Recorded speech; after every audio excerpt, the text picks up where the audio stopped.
আসসালামু আলাইকুম। আমি মোহাম্মদ আবু সাহিদ, সহকারী শিক্ষক, police line school and college, Bogura. প্রিয় শিক্ষার্থী, আশা করি তোমরা সবাই ভালো আছো। আজ আমি সপ্তম শ্রেণীর বিজ্ঞান বই হতে নবম অধ্যায় তাপ ও তাপমাত্রা এই অধ্যায় থেকে আলোচনা করব। তো এসো শুরু করা যাক। প্রথমেই যে বিষয়গুলো আমাদের জানতে হবে তা হলো পদার্থ কি, শক্তি কি। তোমাদের এই অধ্যায়ের শুরুতে এই বিষয়গুলো আলোচনা করা আছে। এই মহাবিশ্বে যা কিছু আছে তাদেরকে প্রধানত দুইটা ভাগে ভাগ করা হয়।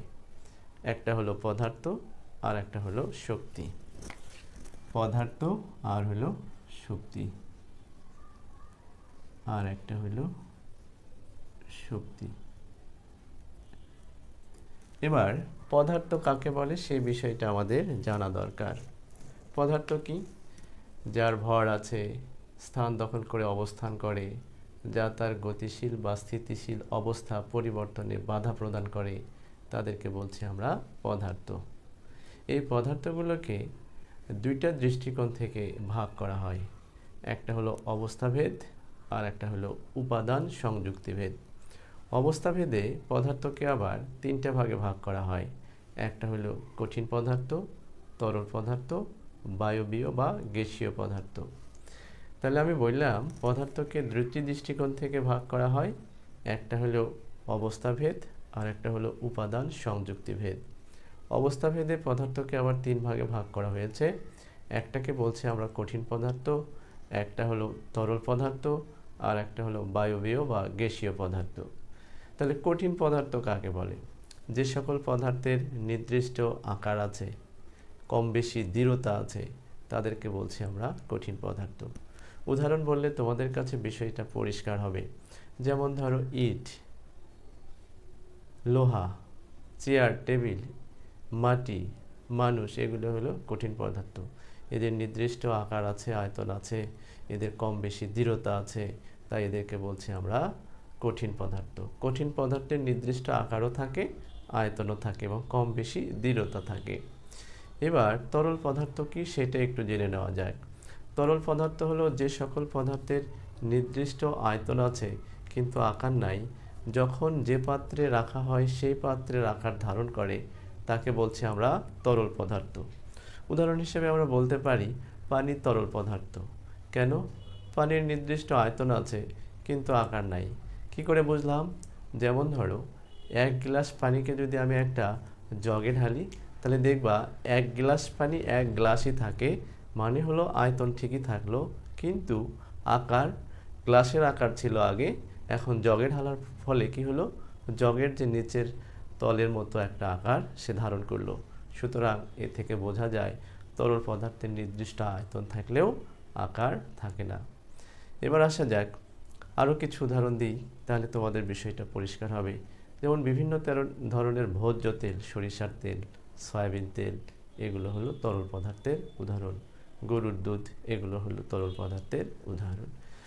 এবার বলি যে বায়বীয় বা গ্যাসীয় পদার্থ কাকে বলে?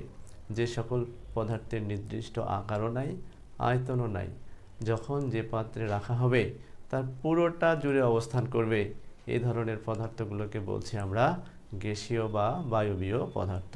সকল ধরনের গ্যাস এই গ্যাসীয় বা বায়বীয় পদার্থের অন্তর্ভুক্ত। যেমন ধরো carbon die oxide. Carbon die oxide গ্যাসীয় পদার্থ, এর নির্দিষ্ট আকারও নাই, আয়তনও নাই। এটা যদি আমরা একটা পাত্রে ধরি এবং সেখান থেকে যদি একটা ঘরে ছেড়ে দিই, ঘরের মতো আকার ধারণ করবে।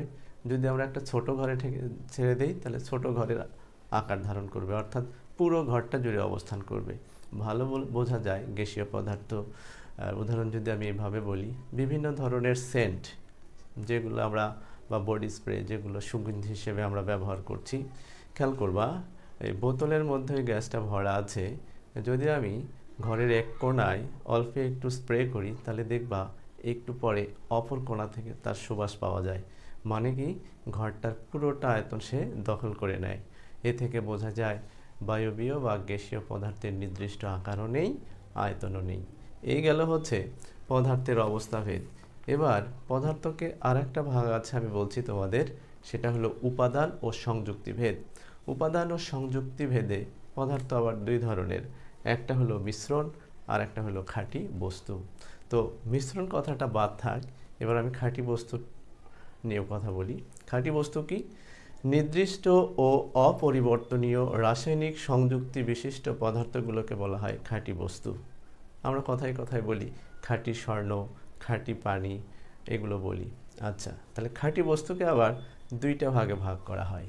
একটাকে বলছি আমরা মৌলিক পদার্থ, আর একটাকে বলছি আমরা যৌগিক পদার্থ।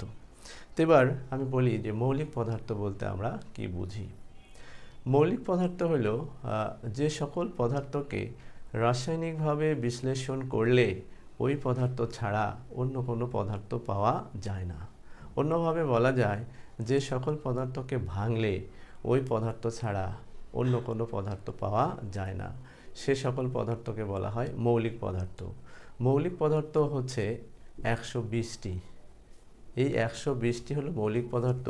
এই 120টি পদার্থ ছাড়া এই পৃথিবীতে যে পদার্থগুলো পাওয়া যাবে সবই যৌগিক পদার্থ। যৌগিক পদার্থ অসংখ্য। আচ্ছা, তো মৌলিক পদার্থের উদাহরণ হিসাবে আমরা কি কি বলতে পারি? ওই 120টির মধ্যে 120টি হলো মৌলিক পদার্থ। এর মধ্যে আমি বলতে পারি হাইড্রোজেন, অক্সিজেন, নাইট্রোজেন, স্বর্ণ, রূপা, তামা, সোডিয়াম, পটাশিয়াম, ম্যাগনেসিয়াম, ক্যালসিয়াম, এগুলো হলো সবই মৌলিক পদার্থ। ঠিক আছে, এবার আসো যৌগিক পদার্থ কি সেটা আমরা একটু জেনে নিই। যৌগিক পদার্থ হলো ওই সকল পদার্থ যাদেরকে ভাঙলে একের অধিক মৌলিক পদার্থ পাওয়া যায়, তাদেরকে বলছি আমরা যৌগিক পদার্থ। যেমন ধরো আমি পানি ভাঙবো, পানি হলো এইটা H2O। তো এই পানিকে যখন আমরা ভেঙে ফেলি তখন দেখা যায় হাইড্রোজেন পাওয়া যায়, আবার অক্সিজেন পাওয়া যায়। সুতরাং পানি ভাঙলে একের অধিক মৌলিক পদার্থ পাওয়া যাচ্ছে, তাই পানিকে বলছি আমরা যৌগিক পদার্থ। তেমনি করে খাদ্য লবণের কথা আমরা জানি, সোডিয়াম ক্লোরাইড খাদ্য লবণ।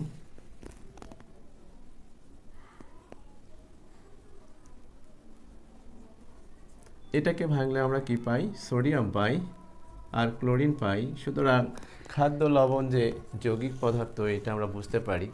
খাদ্য লবণ ভাঙলে দুইটা মৌলিক পদার্থ পাওয়া যায়, একটা হলো সোডিয়াম আর একটা হলো ক্লোরিন। সুতরাং খাদ্য লবণ হলো যৌগিক পদার্থ। তো মোটামুটি আমি তোমাদের পদার্থ কাকে বলে, পদার্থকে কিভাবে শ্রেণী বিভাগ করা হয় এটা বলার চেষ্টা করেছি। আশা করি তোমরা বুঝছো। এবার শুরুতেই আমি দুইটা বিষয় এখানে তোমাদের লিখছিলাম। এই মহাবিশ্বে আমরা চোখ মেলে যা দেখি তাদেরকে দুইটা ভাগে ভাগ করা হয়, একটা হলো পদার্থ আর একটা হলো শক্তি। তো পদার্থ নিয়ে আমি তোমাদের বলেছি, এবার আমি শক্তি সম্পর্কে বলবো। শক্তি কাকে বলে? শক্তি হলো যার কাজ করার সামর্থ্য আছে তাদেরকে বলছি আমরা শক্তি। যাদের কাজ করার ক্ষমতা আছে তাদেরকে বলছি আমরা শক্তি। উদাহরণ হিসেবে বলতে পারি আলোক শক্তি, বিদ্যুৎ শক্তি, চুম্বক শক্তি, সৌর শক্তি। ঠিক আছে, তো আলোক শক্তি কেন? আলো এক ধরনের শক্তি। কেন আলো শক্তি? খেয়াল করো, আলোকে আমি শক্তি বলতেছি, বলার কারণটা কি? ওই যে একটু আগে আমি সংজ্ঞায় বললাম যাদের কাজ করার ক্ষমতা আছে তাদেরকে বলছি আমরা শক্তি। আলো এক ধরনের শক্তি। কেন? আলো দ্বারা কাজ করা যায়। কি কাজ? আলো দেখবা অন্ধকার দূর করে দিতে পারে, সুতরাং আলো দ্বারা অন্ধকার দূর হয়, এটি একটি কাজ। সুতরাং আলোকে বলছি আমরা শক্তি। তেমনি করে বিদ্যুৎ শক্তি। কেন বিদ্যুৎ শক্তি? বিদ্যুৎ কি করতে পারে? বিদ্যুৎ দ্বারা আমরা অনেক কাজ করতে পারি। বিদ্যুৎ দ্বারা আমরা ফ্যান চালাতে পারি, বিদ্যুৎ দ্বারা আমরা টিভি চালাতে পারি, বিদ্যুৎ দ্বারা আমরা মোটর চালাতে পারি, পানি তোলার জন্য যে মেশিন ব্যবহার করা হয় সেটা চালাতে পারি, পানি তোলা যায়। সুতরাং এই বিদ্যুৎ দ্বারা ফ্যান চালাচ্ছি, কাজ হচ্ছে, টিভি চালাচ্ছি, কাজ হচ্ছে, মোটর দিয়ে পানি তুলছি, কাজ হচ্ছে। এই যে কাজগুলো করছি আমরা কী দিয়ে করছি? বিদ্যুৎ দিয়ে করছি। সুতরাং বিদ্যুৎ এক ধরনের শক্তি। আবার চুম্বক, চুম্বক এক ধরনের শক্তি। কেমন করে শক্তি? চুম্বক দিয়ে ভারী ভারী বস্তু নিচ থেকে ওপরে তোলা হয় বড় বড় বিল্ডিংয়ে। তো চুম্বক দ্বারাও কাজ সম্পাদন করা হয়। সুতরাং চুম্বক এক ধরনের শক্তি। শক্তি বিষয়টা আমাদের এখন কাজে লাগবে। এবার আসো আমাদের এই অধ্যায়ের যে বিষয়টা ছিল তাপ ও তাপমাত্রা। দেখো 1 নম্বর আমি লিখে রেখেছি তাপ কি ব্যাখ্যা করো। প্রথমে আমি তোমাদের তাপের সংজ্ঞাটা বলি। তাপ হলো এক প্রকার শক্তি যা আমাদের ঠান্ডা বা গরমের অনুভূতি জন্মায়। ঠান্ডাও হতে পারে, গরমও হতে পারে। তো কি বললাম, তাপ হলো এক প্রকার শক্তি যা আমাদের ঠান্ডা বা গরমের অনুভূতি জন্মায়। দেখো সংজ্ঞায় আমি তোমাদের বলছি তাপ হলো এক প্রকার শক্তি, তার মানে তাপ দ্বারা কাজ সম্পাদন করা যায়। তোমরা জানো চাল থেকে যখন আমরা ভাত তৈরি করি তখন তাপ দিতে হয়, অর্থাৎ তাপের সাহায্যে কার্য সম্পাদন হয় এবং চালটা ভাতে পরিণত হয়। এরকম তাপ দিয়ে পানিকে আমরা বাষ্পে পরিণত করতে পারি। এই বাষ্প দিয়ে আবার আমরা অনেক কাজ করতে পারি। তোমরা জানো বাষ্পীয় ইঞ্জিন আছে, এই বাষ্প দিয়ে আবার মোটর গাড়ির চাকা ঘোরানো যেতে পারে। সেখান থেকে শক্তিকে অন্যভাবে ডাইভার্ট করা যায় এবং অন্য কাজ সম্পাদন করা যায়। সুতরাং তাপ হলো এক ধরনের শক্তি। তাপ শক্তি এবং তাপ ধনাত্মক এবং ঋণাত্মক দুই হতে পারে। খেয়াল করে দেখো, আমরা যখন আগুনের ওপর হাত রাখি তখন আমাদের গরম লাগে, আবার যখন বরফের ওপর হাত রাখি তখন আমাদের ঠান্ডা লাগে। তাহলে গরম লাগাটা এক ধরনের বিষয়, ঠান্ডা লাগাটা অন্য ধরনের বিষয়, দুইটা বিপরীত বিষয়, কিন্তু দুইটাই তাপ, একটা ধনাত্মক তাপ আর একটা ঋণাত্মক তাপ। এবার তোমাদের বইয়ে সুন্দর একটা পরীক্ষা দেওয়া আছে, তাপ কিভাবে বোঝা যাবে, কিভাবে আমরা বুঝবো। বলা আছে দুইটি গ্লাস নাও। আমরা দুইটি গ্লাস নিলাম, এরকম আমরা দুইটি গ্লাস নিলাম, এটা একটা, এটা একটা, দুটি গ্লাস নিলাম। এই দুটি গ্লাস স্বাভাবিক অবস্থায় আমরা কি করব, হাত দিয়ে স্পর্শ করে দেখব, হাত দিয়ে স্পর্শ করে দেখব যে ঠান্ডা না গরম। এইবার আমরা কি করব, এই একটা গ্লাসে ধরে নাও, প্রথম গ্লাসে আমরা ধীরে ধীরে গরম পানি ঢালবো, গরম পানি, এটা হলো গরম পানি ঢালবো। দ্বিতীয় গ্লাসে আমরা ঠান্ডা পানি ঢালবো। এবার গরম পানি এবং ঠান্ডা পানি ঢালার পর সেটা আমরা কি করব, আবার একটু পরে ফেলে দেব। ফেলে দেওয়ার পর গরম পানি যেটা দ্বারা পূর্ণ ছিল সেটা আমরা হাত দ্বারা স্পর্শ করব, দেখব কেমন লাগে। আবার দ্বিতীয় গ্লাসে ঠান্ডা পানি পূর্ণ করার পর একটু পরে আবার কি করব, ফেলে দেব। ফেলে দেওয়ার পরে সেটাও আমরা হাত দ্বারা স্পর্শ করব, এবার দেখব কেমন লাগে। তোমরা পরীক্ষাটা করতে পারো, তবে এখানে একটু সতর্কতার বিষয় আছে। গরম পানি যখন আমরা ঢালবো তখন সতর্কতা অবলম্বন করতে হবে। কোনোভাবেই যেন গরম পানি তোমার শরীরের কোনো অংশে না পড়ে, সেদিকে খেয়াল রাখতে হবে। হ্যাঁ, এখানে যে কার্যটা আমরা সম্পাদন করব, যে পরীক্ষাটা আমি বর্ণনা করছি, একটু পরে যদি আমি হাত দিয়ে স্পর্শ করি, যখন পানি ছিল না তখন এক ধরনের অনুভব হবে, যখন গরম পানি ভরে আবার ফেলে দিলাম তারপরে যদি স্পর্শ করি তখন দেখব যে গরম অনুভূত হচ্ছে, গরম লাগছে। আবার ঠান্ডা পানি যখন ভরে ফেলে দিলাম তখন স্পর্শ করলে দেখব যে ঠান্ডা অনুভূত হচ্ছে। এই যে অনুভব করলাম, এটা কি অনুভব করলাম, তাপ অনুভব করলাম। সুতরাং তাপ কাকে বলে? তাপ হলো এক ধরনের শক্তি যা আমাদের ঠান্ডা বা গরমের অনুভূতি জন্মায়। ঠিক আছে, এবার আসা যাক 2 নম্বর প্রশ্ন, তাপমাত্রা কাকে বলে। ঠিক আছে, এবার আমরা এটা একটু খেয়াল করি। তাপমাত্রা বলতে কি বোঝায়? তাপমাত্রা হলো বস্তুর তাপীয় অবস্থা, যা দুইটা বস্তুকে পরস্পরের সংস্পর্শে আনলে কোন বস্তু তাপ ছাড়বে আর কোন বস্তু তাপ গ্রহণ করবে তা নির্ধারণ করে দেয়। এবার তাপমাত্রার নির্ধারণের জন্য তোমার বইয়ে সুন্দর একটা পরীক্ষা বর্ণনা করা আছে। দেখো, এরকম একটি স্টিলের গ্লাস নাও, স্টিলের গ্লাস। এবার এই গ্লাসের মধ্যে তুমি ধীরে ধীরে গরম পানি ঢেলে দাও, গরম পানি, ধীরে ধীরে উষ্ণ গরম পানি ঢেলে দাও। ঢেলে দেওয়ার পর প্রতি 2 মিনিট পর পর কয়েকবার তুমি স্পর্শ করো, স্পর্শ করে দেখো, দেখবে যে ধীরে ধীরে ধীরে ধীরে দেখবা যে গ্লাসটা গরম হয়ে যাচ্ছে।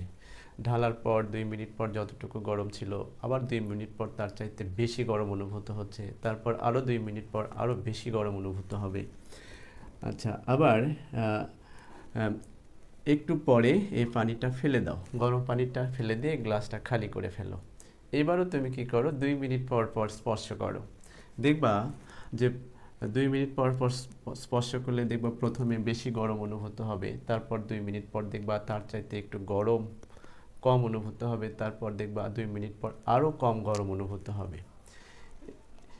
এইভাবে পরীক্ষা করে আমরা কি বুঝলাম, এখান থেকে বোঝা যায় যে কতটুকু গরম বা ঠান্ডা, এই যে কখনো বেশি বা কখনো কম গরম অনুভূত হচ্ছে, এগুলো বোঝানোর জন্য আমরা তাপমাত্রা বা উষ্ণতা ব্যবহার করে থাকি। এবার দেখো, তো আমি তোমাদের দুইটা বিষয় বললাম, একটা হলো তাপ আর একটা হলো তাপমাত্রা। দুইটা কি একই বিষয়? একই বিষয় নয়, এদের মধ্যে পার্থক্য আছে। এবার এক এক করে আমি তোমাদের এই পার্থক্যগুলো বুঝিয়ে দেবো ইনশাল্লাহ। তাপ ও তাপমাত্রার মধ্যে পার্থক্য লিখো। দেখো, আমি আগে থেকেই তোমাদের বোঝার সুবিধার্থে এখানে কিছু পার্থক্য লিখে রেখেছি। 1 নম্বর হচ্ছে, তাপের বেলায় আমরা বলবো তাপ হলো এক প্রকার শক্তি, এটা আমি সংজ্ঞাতেই বলেছি তোমাদের। আর এটার 1 নম্বর তাপমাত্রা যেটা, সেটার 1 নম্বরে আমরা বলছি তাপমাত্রা হলো বস্তুর তাপীয় অবস্থা। ঠিক আছে? তাপীয় অবস্থা, যা একটা বস্তু আর একটা বস্তুকে স্পর্শ করলে কোনো একটা বস্তু তাপ ছাড়বে এবং কোনো একটা বস্তু তাপ গ্রহণ করবে, এটা নির্ধারণ করে দেবে। এখানে তোমাদেরকে আরেকটা কথা বলে রাখা ভালো, তাপ সবসময়ই উষ্ণ বস্তু থেকে শীতল বস্তুর দিকে প্রবাহিত হয়। ধরে নাও যে তুমি 10 ডিগ্রি সেলসিয়াস তাপমাত্রার একটা বস্তুকে 5 ডিগ্রি সেলসিয়াস তাপমাত্রার একটা বস্তুর সংস্পর্শে রেখেছ, তাহলে দেখবা 10 ডিগ্রি সেন্টিগ্রেড বা সেলসিয়াস তাপমাত্রার বস্তু থেকে 5 ডিগ্রি সেলসিয়াস তাপমাত্রার বস্তুতে তাপ কি হবে? প্রবাহিত হবে। আচ্ছা, 2 নম্বরটা একটু খেয়াল করো, তাপ পরিমাপের একক হলো জুল, অর্থাৎ আমরা তাপের এককে জুল বা ক্যালোরিতে হিসাব করি। এই ক্যালোরি আগে হিসাব করা হতো ওই তাপের একক। তাপ হলো এক প্রকার শক্তি, আসলে সকল শক্তির একক এখন হচ্ছে জুলে হিসাব করা হয়, আগে ক্যালোরিতে হিসাব করা হতো। এখনও খাদ্য শক্তির এককে ক্যালোরিতে হিসাব করা হয়। তেমনি করে তাপমাত্রা পরিমাপের একক বেশ কয়েক ধরনের, একটা কেলভিন আছে, একটা সেলসিয়াস আছে, একটা আছে ফারেনহাইট। তোমরা খেয়াল করবা যে যখন আমরা দিনের তাপমাত্রার কথা বলি তখন বলি 32 degree Celsius, 30 degree Celsius, 28 degree Celsius, 38 degree Celsius, Celsius স্কেলে মাপা হয়। আবার যখন জ্বর মাপা হয়, তোমাদের যখন জ্বর হয় তখন সেটা ফারেনহাইট স্কেলে মাপা হয়। দেখবা আমরা বলি 98 degree Fahrenheit, 97, 100 degree, 102 degree Fahrenheit. এটা হয় জ্বর মাপার জন্য, আমাদের শরীরের তাপমাত্রা মাপার জন্য আমরা ফারেনহাইট ব্যবহার করে থাকি। এই দুটাই একক বেশি পরিমাণে ব্যবহার হয় আমাদের বাস্তব জীবনে, তবে ফিজিক্সের বা পদার্থবিজ্ঞানের অঙ্ক করতে আমাদের কেলভিন এককটা বেশি লাগে। ঠিক আছে? এবার আসো, তাপ হচ্ছে তাপমাত্রার কারণ, তেমনি করে তাপমাত্রা তাপের ফল, অর্থাৎ তাপমাত্রাটা তাপের ফলেই উদ্ভব হয়ে থাকে। 4 নম্বর পার্থক্য হলো, তাপ পরিমাপ করা হয় ক্যালোরি মিটারের সাহায্যে। ক্যালোরি মিটার একটা যন্ত্র আছে, সেই যন্ত্র ব্যবহার করে তাপ পরিমাপ করা হয়। ঠিক আছে? আচ্ছা, তাহলে তাপমাত্রা পরিমাপ করা হবে কিভাবে? তাপমাত্রা পরিমাপ করার যন্ত্রটার নাম হলো থার্মোমিটার। থার্মোমিটারের সাহায্যে সহজেই আমরা তাপমাত্রা পরিমাপ করতে পারি। লাস্ট যেটা, সেটা হলো 5 নম্বর পার্থক্য, দুইটি বস্তুর তাপমাত্রা এক হলেও তাপের পরিমাণ ভিন্ন হতে পারে। যেমন ধরো, এক খণ্ড ছোট লোহা নিলাম আর এক খণ্ড বড় লোহা নিলাম, দুটারই তাপমাত্রা এক হলেও দেখবা যে তাপের পরিমাণে বা মানের ভিন্নতা থাকবে সেখানে। একই ঘটনা ঘটে তাপমাত্রার বেলাতেও, দুটি বস্তুর তাপের পরিমাণ, এখানে ছিল তাপমাত্রার পরিমাণ, এখানে হবে তাপের পরিমাণ, এক হলেও তাপমাত্রা ভিন্ন হতে পারে। তো এই ছিল আমাদের আজকের বিজ্ঞান ক্লাসের 7ম শ্রেণীর 9ম অধ্যায়ের তাপ ও তাপমাত্রার বিষয়ের অধ্যায়ের প্রথম আলোচনা। আজকে আমি তোমাদের শেখাতে বা বোঝাতে চেয়েছি যে পদার্থ কি, শক্তি কি, তাপ কাকে বলে, তাপমাত্রা কাকে বলে। তাপ ও তাপমাত্রা একই জিনিস নয়, এদের মধ্যে যে ভিন্নতা আছে সেটা।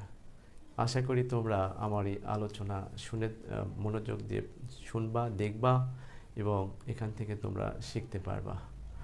তো প্রিয় শিক্ষার্থী, আজকের ক্লাস আমি এখানেই শেষ করছি। ভালো থেকো সবাই। আসসালামু আলাইকুম।